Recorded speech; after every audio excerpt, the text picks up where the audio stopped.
They say the old deer park was always too quiet.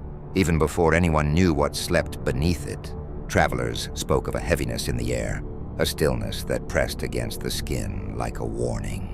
Animals refused to graze near the center of the grounds, circling wide as if avoiding an invisible boundary. Locals whispered that the earth there felt hollow, as though something enormous was waiting just under the soil, listening. The truth surfaced when strange patterns began appearing in the grass. Perfect rectangles of dead vegetation, long corridors of brittle yellow, and darkened rings that seemed to pulse after rain.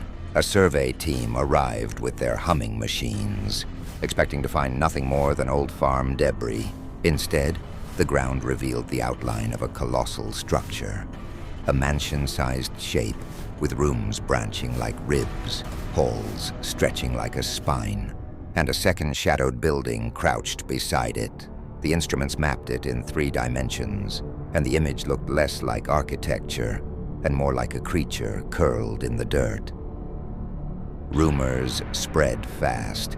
Some said the buried halls belonged to a forgotten ruler who demanded silence from all who served. Others claimed the estate was abandoned overnight in the final days of an empire, sealed by its inhabitants to trap something inside. The defensive enclosure surrounding the site only fueled the stories. Why would a home need walls thick enough to withstand an army unless it sheltered something far worse than invaders? As nights grew colder, people began hearing things near the park's center. Rhythmic thuds like footsteps beneath the ground, faint scraping as though stone were shifting against stone, and, on windless evenings, a low, resonant hum that vibrated through the chest. Those who ventured too close described a sensation of being watched from below, as if unseen eyes were tracking their every move through layers of earth. A few swore they saw the soil subtly rise and fall, breathing. The site is sealed now, its exact location hidden, but the legend has already taken root.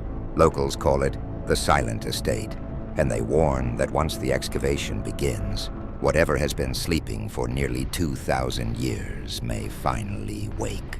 Some believe it was a grand villa, others insist it was a prison, but everyone agrees on one thing: the ground in that park is not dead.